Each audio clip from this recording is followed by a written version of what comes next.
Hello everyone, and welcome to episode 1 of the Help My Quest guides. Today we will look at Scholar and get familiarized with the basics. Scholar can seem intimidating at first, especially with all the spells and abilities you'll have, with the addition to managing a pet as well. After this guide, you will know how to unlock Scholar and what classes to level for cross-class skills, understand and recognize Scholar spells and abilities, tell the difference between fairies and when to use them, apply basic and advanced tactics for Scholar, understand and apply the cross-class skills used by Scholars. A Scholar differs from a White Mage or Conjurer in the fact that a Scholar's healing revolves around damage reduction and protecting your party members from incoming damage, rather than HP restorative spells. Think of Scholar spells as preventive measures that keep your party from getting hurt, at least not as hurt as they could without your spells. With that said, Scholars do have a lot of potential to be an excellent healer for your next dungeon run. So how do we unlock Scholar? To start, you will need your base class of Arcanist at level 30 and a Conjurer at level 15. It is a good idea to take Protect and Clerk Stance from Conjurer. You will need Protect for your party, play, and dungeons. Clerk Stance will become your best friend as you continue to level as a Scholar to level 50. We will discuss cross-class skills in a bit though. Alternatively, you can always just level as an Arcanist while out on the field.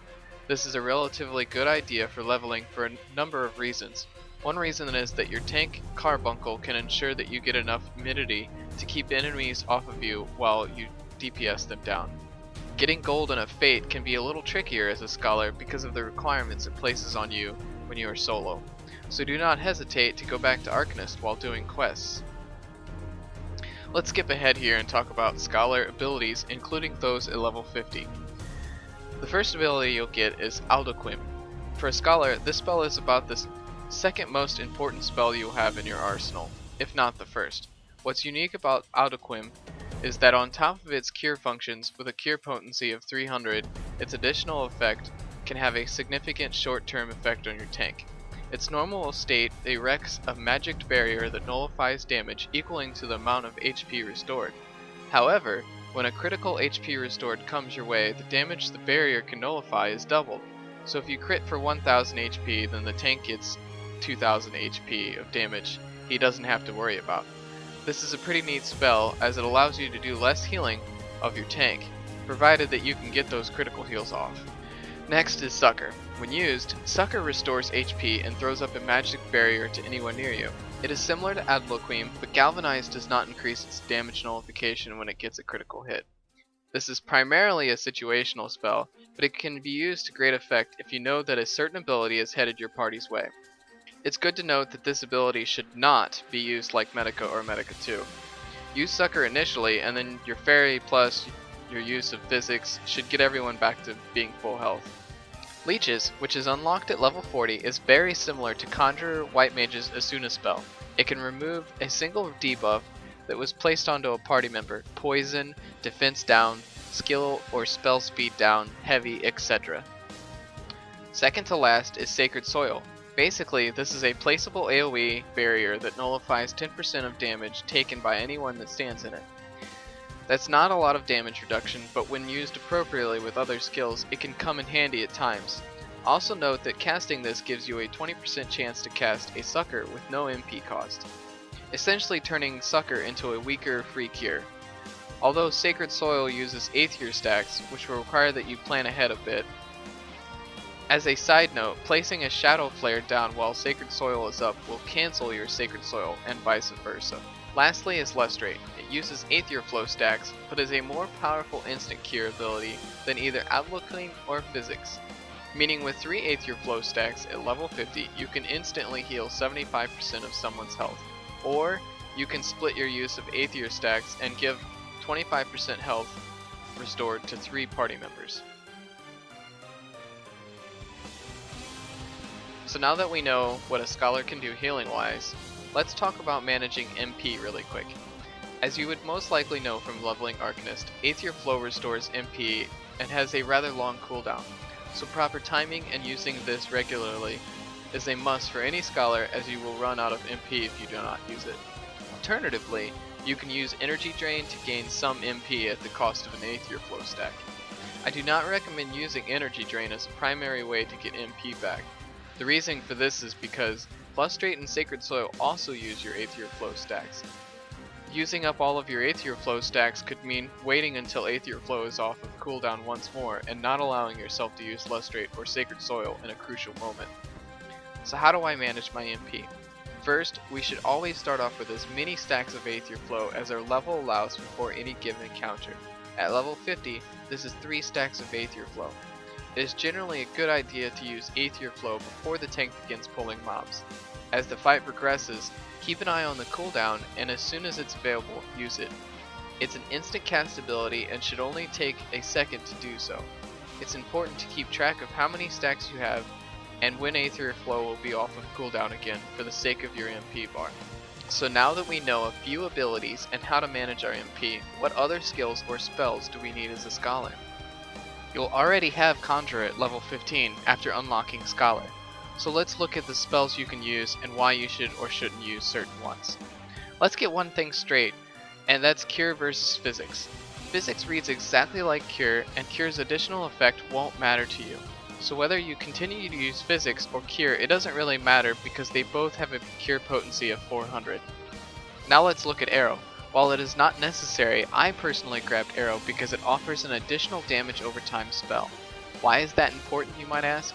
Unlike your other damage over time spells, with the exception of Bio 1, they take no time to cast, and you might not get the chance to cast the other spells before having to switch back to healing.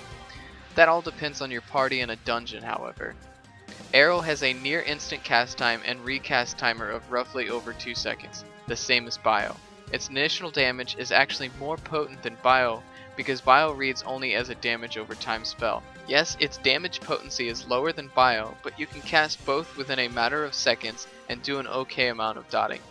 It's a nifty spell to have, but is ultimately not necessary.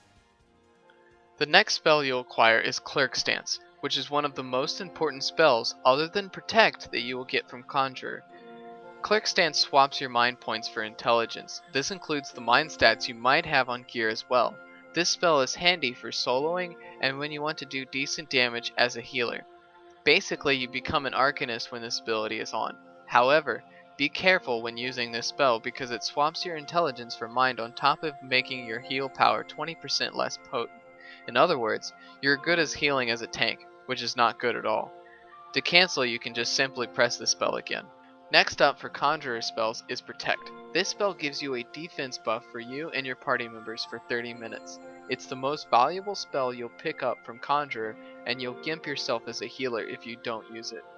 While White Mage and Conjurer have an increased version of it, the Scholar one is still handy. Don't worry though, no one will ever notice the difference here. In my opinion, the next two and last cross-class skills you can use from Conjurer aren't all that special for a Scholar. Raise is a funny cross-class skill because as a Scholar you already have access to Resurrection, which is effectively better than Raise. White Mages get a trait that later makes Raise just as good as Resurrection, but Scholars do not, so use Resurrection, not Raise. Lastly is Stone Skin. Let's talk about this cross-class skill for a second. Many people out there will argue that Stone Skin is just as important on Scholar as Protect is, which in my opinion is entirely untrue. While using it as a White Mage, Stone Skin is not as potent as it would be if a White Mage casted it. You might be saying, but neither is Protect. While you are correct, the major difference is that Stone Skin only prevents incoming damage to a certain amount and is only one of very few White Mage damage mitigation spells. So in other words, as fast as you can cast it, the mobs will just pull it off of your party's tank, or you if you're using it while soloing. By all means, completely skip this spell until you're level 50, and you or your party will never miss it, although it has its advantages that are highly situational, and I will discuss this later. As well as taking a few spells from Conjurer, Thaumaturge can also give your newly unlocked Scholar a few valuable spells. The first one you will get from Thaumaturge is Surecast. This spell is only useful in situational instances, but its usefulness in places can be valuable. Using Surecast along with Physics to ensure you can cast it is the only real usefulness. However, once you acquire Swiftcast at Thaumaturge level 26, you will likely replace Surecast with Swiftcast. Swiftcast is probably one of my favorite spells to use, and I highly recommend getting it eventually. While it's not something you will need while leveling, its usefulness in combat is probably about as high as Protect. This is for two reasons. The first being that you can use it to instantly cast any spell, including Resurrection, which is a horribly long cast timer. This is great for getting a party member up quickly without having to worry about pulling yourself from healing duties for too long. Another use is using it for swapping your fairies. I'll get into fairy swapping in a bit. Let's take a break for a small disclaimer. While I do not condone the use of macros for fairy management, I personally never use them. So I will not go over macros for pet management in this guide. There are plenty of places you can go to learn about how to macro your pet skills, and I'll leave a few links in the description. Scholar can be played without macros entirely, and it just requires that you keybind every spell in your hotbar, including your pet spells. Now let's take a look at Scholar Fairies. Scholar comes with two pets with various spells. First we have Eos, our primary healer pet. All of her abilities revolve around healing besides Fey Covenant, which basically increases your party's magic defenses. In addition to Fey Covenant, Eos also has Embrace, Whispering Dawn, and Fey Illumination. Embrace is basically just a healing spell, and it's also present on Selene. Next, Whispering Dawn, which is a heal over time ability and can come in handy when used with Ruse. And finally, Fey Illumination, which is a spell that increases the potency of heals. When applied with Whispering Dawn and Ruse, it can make for an interesting compromise to regen on White Mage. We also have Selene, who is a support-based fairy and can come in handy for things like increasing your party's skill or spell speed, or silencing enemy spells. In addition to Embrace, Selene also has Silent Dusk, Fey Glow, and Fey Light. Silent Dusk is basically a 1-second interrupt spell used to silence enemy spells. While Selene uses it herself, it's better to place her on Obey if you plan to silence a specific spell. Please note that no one will require you to use Silent Dusk, and in my opinion it's tricky to use, and in some cases the enemy will just start casting the same spell again, as Silent Dusk only lasts for 1 second. Next is Fey Glow. Fey Glow is a spell to increase spell speed. This little ability is pretty useful, especially when leveling and you have to do the DPS by yourself. Finally, we have Fey Light, which increases the skill speed of yourself or party members. A fun little trick to do with Selene is to time the cooldowns with Selene so that when Fey Glow ends, you're ready to cast Fey Light. This is easy to do on the fly if we take a look at the cooldown timers for both spells. Each spell has a cooldown of 60 seconds and each spell lasts 30 seconds. So if we take this into account, I wait until I have 25 seconds left on my cooldown timer to cast one or the other. Although split casting Fey Light and Fey Glow is not entirely needed and is only effective if your party's DPS is split between magic and physical damage, it is just an added bonus and should not be taken as something that you must do to play Scholar. I primarily play Scholar with Obey on. While not necessary, it allows me to more easily micromanage my pet and apply things like Whispering Dawn or Fey Illumination when I need them, rather than let my fairies decide when to use them. So how do we choose which fairies to use? Simply put, you can primarily use Selene in many 4-man instances. Selene has healing with Embrace, and most argue that her skill spell speed up spells are a really nice bonus to increase a party's damage. Raiding typically can use either Eos or Selene. Honestly, either fairy is fine unless you're doing something that you know you'll be healing intensive, like Brayflock's Longstop, since Scholar doesn't have leeches yet. Another example would have to be Coils. Most people would prefer to use Eos over Selene and Coils because of the added healing Eos brings. Fairy choice does not matter all that much, but I like to swap out my fairies for different instances. In raids, if I am paired up with another Scholar, then I will use the opposite fairy as them. If they have Eos, I'll use Selene. This is because fairy spells do not compound onto each other. If two people cast Whispering Dawn, only one buff will remain while the other is cancelled out. Something to note that happens with Selene is that the last spell to cast is the spell that applies. For instance, if one fairy casts Fey Light and the other casts Fey Glow will overwrite Fey Light if it cancelled out after Fey Light. So just go with the opposite fairy to ensure your fairy spells aren't getting cancelled out. So now that we know what spells we can use, let's talk about context, or when to use them. The first thing you should cast is Adloquin. It's good to use this one first, as it allows the tank to grab hate without the need of being healed too much. Note that its additional effect here actually applies to any amount of health healed regardless if the tank or party member is at full health at the time. The next thing I do is ask myself if these are normal mobs or is it a boss. If it's a boss, go ahead and cast Eye for an Eye on your tank. It's a barrier effect that has 20% chance to decrease the damage of any nasty abilities that your tank might get hit with. While 20% is low and summoners can cast this, it's generally a good idea to just go ahead and throw it up at the start of a boss fight. Note that most summoners do not use this spell at all, so go ahead and just toss it at your tank. Adlo should then further be used to reapply Galvanize. A good rule of thumb here is if the tank is below 85%, use Physics. If the tank is above or at 85%, use Adbloqueam to apply Galvanize. Next, we should think about using a few dots. While not mandatory, I always like to cast the instant spells first, just in case I need to switch back to healing. Also note that this would be a good time to start what healers call the stance dance. A stance dance is when you turn Clerk Stance on to apply your dots, then turn it back off to return to healing party members. So what if it's not a trash mob like we stated before? Then what I would normally do is apply Virus, if there is not a summoner present. We always want to be mindful of other summoners or scholars that might cast Virus, because after Virus wears off, it gets an antibody buff that makes it immune to any other virus thereafter. So also make sure to pay attention if someone else has casted it. Virus, while it does not last long, can be useful in well-timed situations. For instance, if you know a certain ability is rather potent on a boss, you can toss Virus up for a reduction in strength, dexterity, intelligence, and mind. These stats are reduced by 15% for 10 seconds.